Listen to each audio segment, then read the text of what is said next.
nossa live. Quero agradecer você estar deixando um pouco do seu tempo para assistir a gente aqui. Hoje a gente está aqui para tratar de um tema muito importante, que é a política e a fé, a importância, a relevância dessa junção na sociedade moderna, na sociedade de Londrina. E a gente conta com a presença do pastor Douglas aqui, ninguém melhor para falar sobre isso. Boa noite a todos, é um prazer poder estar falando com você aqui. Convide lá o seu amigo, convide o seu familiar, até porque a política é algo que está inserido na nossa vida, né? Independente de partido, de voto, seria interessante você participar, porque política também é uma questão de entender, de conhecer isso que você está participando ativamente aí como cidadão. E eu costumo dizer, né, a política ela é uma coisa que ela é necessário ser discutida, né? Não é porque nós estamos aqui hoje associando ela somente à fé, mas ela tem que ser discutida em todos os âmbitos da sociedade, né? Afinal, todos fazem política a todo momento de forma indireta. Mas isso aí, pessoal, a gente sabe aí que nós estamos vivendo um ano eleitoral, um ano importante, né, para a cidade, principalmente a cidade de Londrina, que nos últimos anos tem tido várias polêmicas envolvendo aí a política. E isso realmente eu entendo que traz um momento de desânimo, desgosto com a política local. Porém, de forma indireta, nós fazemos política a todo momento, né? No momento que você conversa com uma pessoa sobre um determinado assunto, ou que você cobra um direito seu, ou que você exerce o seu papel na sociedade, de forma indireta você está exercendo política. Então, de uma forma ou outra, a relevância da política hoje na cidade de Londrina e na sua vida, ela tem que ter um papel fundamental no seu dia a dia. Hoje nós associamos a política à fé porque nós sabemos que há um embate muito grande entre esses dois temas, né? Se diz hoje que política e religião não se discute. Infelizmente, esse ditado, ele criou na sociedade, né, em geral, um problema. Porque se você não discute política, você não faz política, quem gosta de fazer política vai continuar fazendo. E aquilo que você acredita, que você espera, se você não se posiciona e não mostra a tua vontade na política, nunca vai ser levado a sério, vai ser sempre feito conforme aquilo que os outros querem fazer. Então, hoje a gente discute muito o que é política, né? A política hoje, você fala de política, você pensa só em Brasília. Só no presidente, só nos deputados, mas todo o contexto da sociedade ela tem a sua relevância. Exatamente. Né? A pergunta o que é política para nós ela é muito importante e a gente até para falar desses dois temas, política e fé, precisa entender. Eu acho que a chave para a gente nos dias de hoje é entender esse conceito do que é política, a política partidária, como funciona isso, né? A política é a arte de governar. Então, nós estamos inseridos nisso porque, de alguma forma, a gente precisa exercer política todos os dias, né? No grego, a política vem da palavra políticos, que se relaciona a algo relacionado a grupos sociais que integram a polis que é a cidade, o estado, né? Se trata dessa capacidade do ser humano de criar diretrizes com o objetivo de organizar um modo de vida social, comunitário, né? A gente usa muito o termo política, por exemplo, Jordi, para outros meios, né? A política do condomínio que você mora, a política da empresa que você trabalha, a política da instituição de ensino que você aprende ou atua como professor, alguma coisa assim. Então, nós, por mais que a gente queira, às vezes, ter essa resignação e dizer, não, eu não quero fazer política, de alguma forma nós estamos inseridos no contexto político e nós estamos fazendo política. A questão não é não fazer, a questão é fazer da maneira correta, né? Exatamente. E é legal trazer o significado da palavra política do grego, porque isso mostra para nós o contexto histórico, né? O contexto histórico de como a sociedade teve a visão, naquela época, de organizar aquele ambiente. Exato. Né? O pessoal, os gregos, né, eles eram muito sábios, muito inteligentes, e para você, naquela época, pensar em algo que seja de forma indireta, determinar leis, determinar regras e coisas a se cumprir para uma sociedade toda, era algo impossível. Por exemplo, hoje nós temos esse meio de comunicação, mas você difundir isso naquela época, né, de forma abrangente, era muito mais difícil. Isso, é né? verdade. Então, por exemplo, a gente olha no contexto histórico de Atenas, né, mostra que aos 18 anos os jovens já eram inseridos nesse contexto. Exato. Eles eram obrigados a participar dos conselhos, estar ativo na vida cotidiana da política da cidade e fazer com que as leis, as obrigações e tudo que fosse de ordem política fosse passado adiante.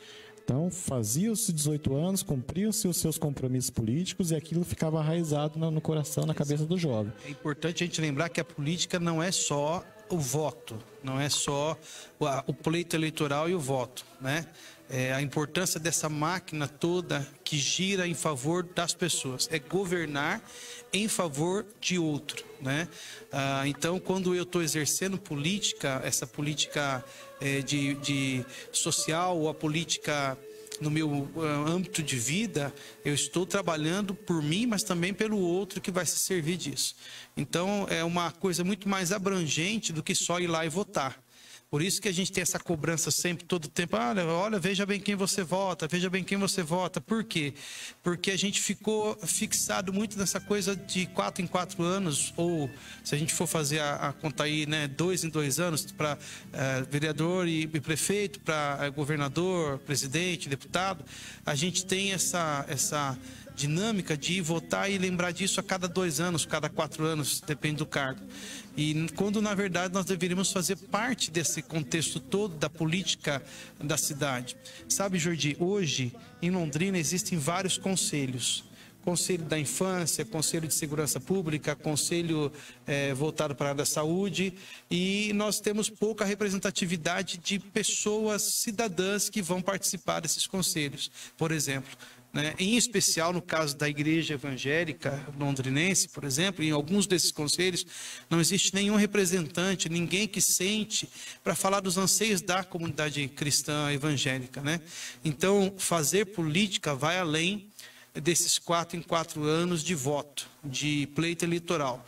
A política é essa prática de governar para os outros e de a arte do governo e de ajustar a sociedade nos moldes daquilo que a gente, aqui no caso do Brasil, democraticamente nós acreditamos que deve funcionar, como deve funcionar, né?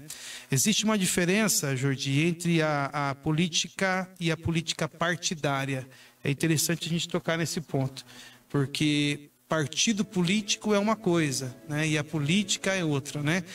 A política partidária é essa ramificação da representatividade da sociedade no que tange as políticas públicas, ou seja, nessas esferas de governo, de governamental. Então, a gente tem lá a organização dos partidos políticos, né? Que, em geral, cada um tem o seu viés ideológico e o seu aspecto de defesa social, né? Vamos pegar aqui o que é mais latente, por exemplo, no partido de esquerda, geralmente são os sindicatos, né? O que é mais latente nos partidos dos estados que são estados que vivem de agricultura é a bancada ruralista, né? A gente tem os partidos que são de viés de cuidado com a minoria, que vão proteger os direitos, por exemplo, o pessoal que protege os direitos LGBT, a bancada evangélica de outro lado. Então, essa política partidária, nós temos que fazer uma diferenciação entre o que é política partidária e o que é política, né? Então, eu posso querer não me envolver com a política partidária, não me inscrever em um partido político, não fazer parte disso, mas eu preciso entender que, como cidadão, eu não posso me omitir dos meus deveres políticos, né? A questão das políticas partidárias é mais a questão de você ser, no caso, um militante ativo em alguma causa, né? Isso não, a política não te obriga de uma forma direta você fazer parte disso, né? E, como você falou das causas LGBT, da bancada evangélica, é uma opção sua você fazer parte ou não. É aquilo que eu falei no começo. Quem gosta de fazer política vai a todo momento defender a causa que ele acredita, né? Porque aí ela se mistura. Agora, a política pura, ela não vai se misturar com isso, ela vai seguir o seu viés, aquilo que está na lei, né? Que é, por exemplo, vamos falar de política prática, né? Sim. No caso de um prefeito, ele tem que ir lá garantir a ordem, garantir as construções, fazer a cidade andar, garantir a verba, cuidar de todos os aspectos jurídicos da cidade, enfim, fazer o papel de gestor na cidade. Essa é a parte prática. Isso. E aí vem a parte prática do vereador, que é o quê? Fiscalizar as contas do prefeito, fiscalizar ali o trabalho que está sendo feito na cidade, votar as leis, ir até as obras, né, para acompanhar. Isso é a política prática. Agora, a política partidária é realmente isso, é você lutar por aquilo que você acredita, se tornar um militante da causa. Só que, como a gente falou, isso não obriga você a fazer essa parte, mas a primeira parte, você entender os poderes, isso é muito importante. O cenário político hoje ele mudou muito. Não dá mais para a gente chegar lá e votar só por afinidade porque a gente foi bem com a cara daquele cidadão, né? Exatamente. Não dá mais para fazer isso. O cenário de segurança nacional, o cenário de segurança e estabilidade política, ele mudou muito. Então a política hoje pede que você olhe a vida do candidato, olhe o passado do candidato. Uma coisa que eu sempre bati muito nas minhas redes sociais foi: olhe os 4 anos do seu candidato. Exato. Olhe os últimos 4 anos do seu candidato. Veja se... É importante, né? Conhecer a história de quem você vai votar. O Jordi daqui a pouco vai falar um pouco da caminhada dele, desses 2, 3 anos que ele vem na militância aí por uma questão social e de ajustes, né, para a sociedade, né? E como ele vai também representar isso na Câmara de Vereadores, chegando lá. Mas é interessante nessa questão de política partidária a gente perceber que o problema nem é o partido político, o problema não é a política em si, o problema é como a gente lida com ela. O problema está na corrupção, o problema está no desvio do propósito. Em geral, os partidos nascem com ideologias bonitas, com propostas boas, com uma cara, uma roupagem boa. E, de repente, isso se contamina porque a gente sabe que a máquina pública gera recursos, gera dinheiro, né? E o que eu vejo que a sociedade brasileira hoje está buscando são pessoas que venham trabalhar com transparência, preparados, pessoas que venham com uma vocação política que seja não só governar, seja não governar para si, mas governar para um povo, para uma região, para uma localidade, que tenha ética, né? Então, os valores são muito intrínsecos nesse quesito, né? O Brasil, apesar da gente ter uma grande onda progressista, o Brasil ainda é um país conservador e a gente prima muito por essa questão de ética, de moral e de esse apelo à não corrupção, né? Então é importante a gente perceber que não tem nada de problema nenhum você participar de uma agremiação política, de um partido político, você não tem problema algum com relação a essa questão. Não se deixe, a gente não pode se deixar vencer e se corromper por essa questão da máquina e do que a máquina proporciona, né? Dos benefícios que se pode tirar, que às vezes não é benefício para o candidato, para a pessoa que vai exercer o cargo público, mas não para aquele que vai eleger essa pessoa, né? Essa questão dos benefícios, né, a gente sabe muito bem do que aconteceu nos últimos anos aí, questão de corrupção, enfim, mas eu acho que não é o mérito da questão hoje, né? Deixa pra lá isso aí. Você pode mandar a sua pergunta, tá? O Laeber, evangelista Laeber, nosso irmão querido, mandou aqui: Jordi, fala um pouco da sua história na comunidade. Acho muito bom você contar a tua atuação política mesmo. E o que você pensa em fazer, como você vai representar se for eleito, né? Fala pra gente um pouco aí, por favor. Obrigado, Laeber. Obrigado, Laeber, pela pergunta. A gente agradece a participação. Então, eu atuo na política de forma direta, né? Há 2 anos, um pouco mais aí, alguns meses. Sou fundador do movimento Renova Londrina. Vou fazer agora 27 anos, né? Então, quando eu fiz 25, eu comecei o meu próprio movimento com alguns amigos, Movimento Renova Londrina. Saímos na mídia várias vezes, tivemos uma ação muito forte na época do aumento do IPTU, do Marcelo.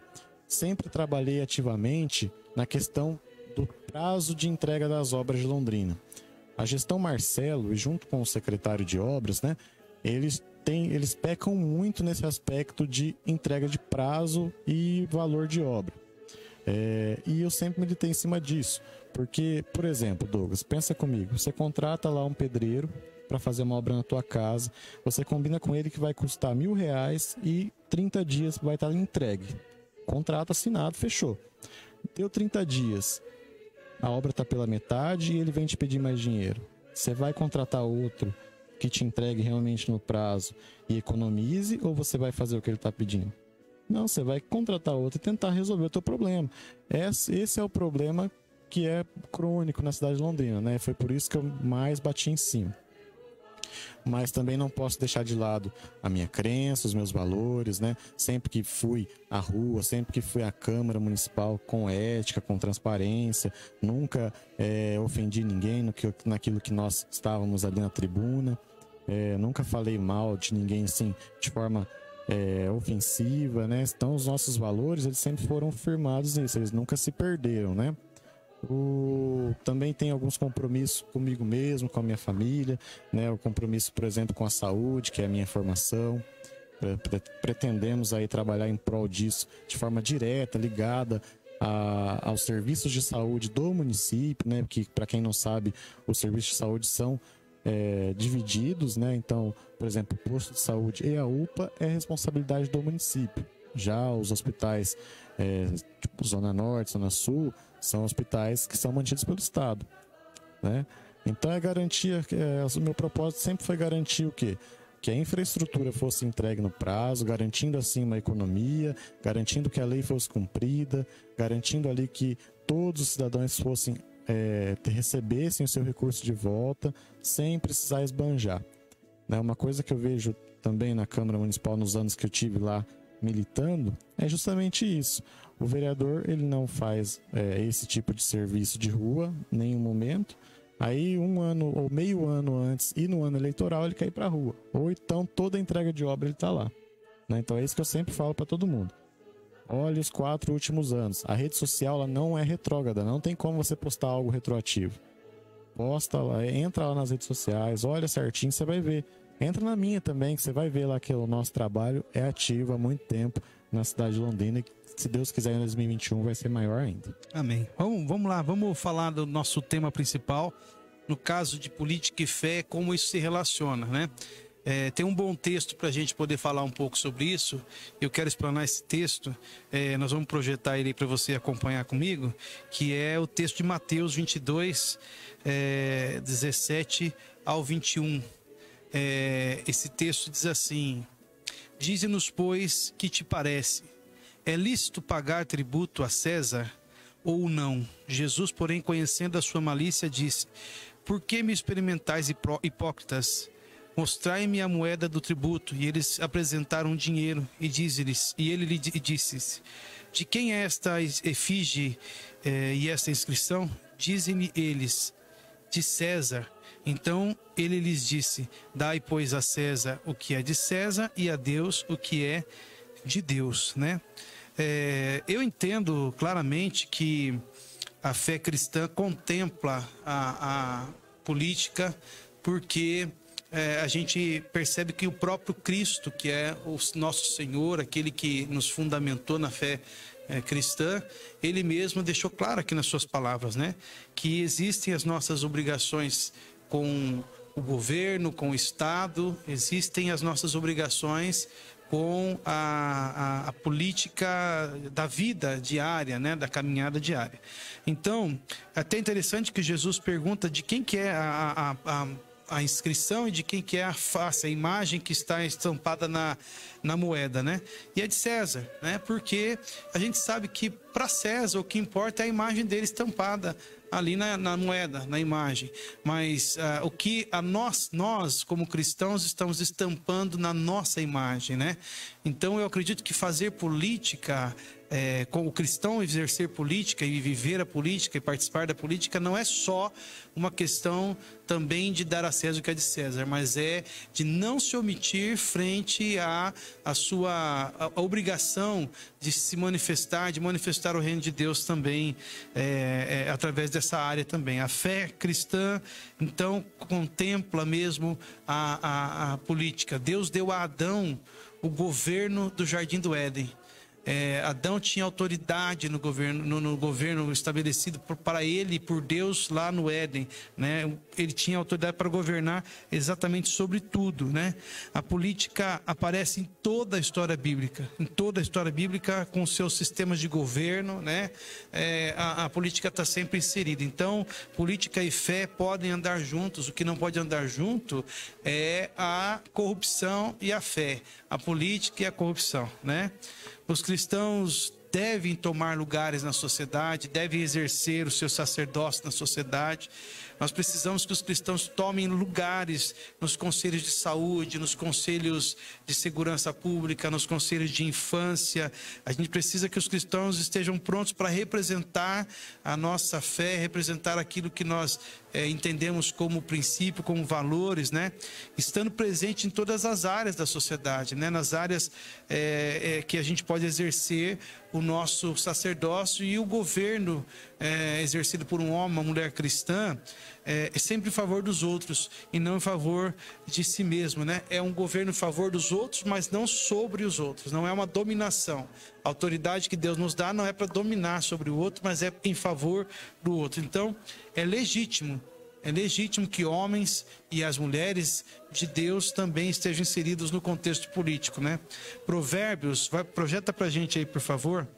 Provérbios, capítulo 29, verso 2, diz assim: quando os justos governam, alegra-se o povo, mas quando o ímpio domina, o povo geme. A igreja desses dias não pode se omitir, de forma alguma, a igreja não pode se omitir da sua responsabilidade também no quadro e no cenário político brasileiro. É importante que os homens e as mulheres que almejam essa posição, essa missão, eles tenham 3 valores importantes: estejam preparados, eles tenham uma vocação política e exerçam isso com ética, né? Então, preparação, vocação e ética são coisas importantes para quem vai exercer política e sai desse meio de cristianismo, de fé, né? O contrário, né? Ser contrário ao cristão exercer um cargo político é nada mais, nada menos do que uma omissão.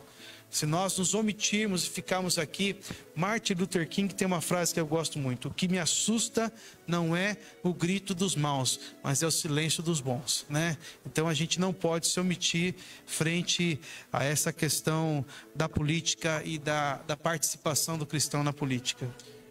É bom a gente falar nisso, porque se você for olhar o contexto bíblico, várias vezes, né, Deus usa a política para, ou se não, resolver uma situação, ou até obedecendo a política daquele povo, né? A questão de César é uma boa explicação. Por exemplo, José foi um homem de Deus colocado para governar o Egito e prover aquele lugar, né? Então ele teve o seu lugar através de Deus, né? Provido por Deus para que se cumprisse o propósito na vida dele e também para aquela sociedade. Exato. Então ele foi um homem de Deus inserido no contexto político naquele tempo, né? E aí, vendo todo esse momento, também a gente olha o respeito de Cristo quando ele foi julgado de forma democrática pelo povo, né? No momento que foram colocados para escolherem entre Barrabás e Jesus para a crucificação, o povo gritou que crucificasse Jesus. E Jesus, mesmo sendo Deus, tendo o poder que ele tinha, ele se manteve respeitoso à política daquela época, né? E se manteve ao objetivo do povo, ao desejo do povo. Então ali se cumpriu a política e a democracia diretamente. É verdade. Né? Eu acho que uma coisa que às vezes as pessoas confundem é que a igreja, como instituição, ela precisa saber como se envolver com a política, né? Eu acho que muitas vezes a igreja ela se envolve de maneira equivocada. A igreja não é um comitê político, a igreja não é um comitê institucional, a igreja não é um partido político, né?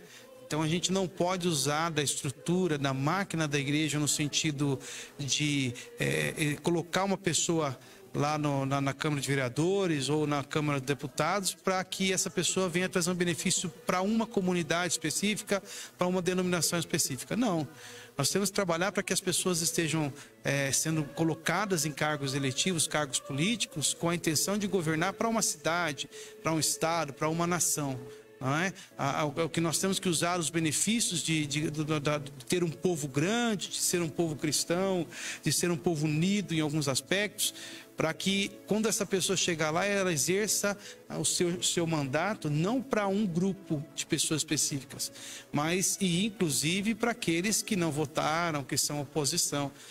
O Brasil às vezes sofre um pouco com isso, né? Porque a gente tem gente que só trabalha pelo seu curral eleitoral, né? Então, assim, eu, por exemplo, Jordi, não sou a favor de pastor que exerce o ministério especificamente, sendo bem claro, o pastor de igreja, o pastor que é pastor por ofício, que ele saia para um cargo eletivo sem antes ele passar essa igreja para alguém que possa administrar, sem abrir mão do cargo, né?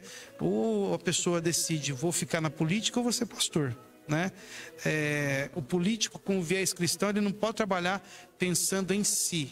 Nem político deveria, em especial aquele que tem esse viés cristão. Mas ele trabalha para essa totalidade das pessoas que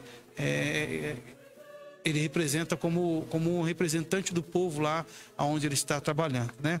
Então é muito importante a gente fazer essa separação, né, de que a igreja ela não vai ser usada não vai colocar alguém para trabalhar em benefício próprio da igreja. Não, mas é para exercer, sim, um sacerdócio lá na cadeira de vereador, na cadeira de deputado, de senador. E quando exercer esse sacerdócio nesse lugar, trabalhar aí sim por leis e por uma legislatura, por um ambiente em que de alguma forma favoreça os princípios e valores que nós cristãos carregamos, né? Então, pode-se lutar por defender as bandeiras cristãs da família, da ética, sim, mas sempre com muita lisura, sempre dentro das normas que regem, que são preconizadas pela Constituição e pelas leis e direitos e deveres de quem exerce o cargo público, né? Eu acho que a igreja ela não tem que se tornar um palanque eleitoral, ela tem que ter a sua autonomia, né? E assim, junto, por exemplo, se ela se junta e coloque um representante, né, em um cargo eletivo, um cargo executivo, mas que ela trabalhe em unidade com aquele representante para promover o bem-estar social na cidade. É verdade. Né? Hoje, principalmente na cidade de Londrina, a gente sabe que a igreja é responsável por grande parte da atenção aos moradores de rua, a parte social da cidade. Né? Quantas igrejas hoje não ajudam no contexto social de pessoas menos favorecidas, com cesta básica, com remédio que ajuda a comprar, né? A gente teve, né, vários exemplos que podemos ajudar realmente nessa situação. Então, assim, quando a igreja entender que o papel dela, e é o que nós vemos trabalhando, o papel dela é trabalhar em prol da cidade, não a cidade trabalhar em prol dela, aí sim nós vamos ter um alcance muito mais relevante. É aquela coisa que nós tínhamos antes, né? Antes o candidato vinha para a igreja perguntar: preciso de um caminhão de terra, um caminhão de areia, um caminhão de pedra, e a gente tem entendido que isso está totalmente fora do contexto que nós aprendemos e entendemos como exercer sacerdócio e representar a igreja em um cargo eletivo. Não é isso. Ao contrário, a igreja é que precisa prover e abençoar a cidade, não, como você acabou de dizer, a cidade ser prejudicada porque a igreja, de alguma forma, está tomando algo que não lhe pertence, né?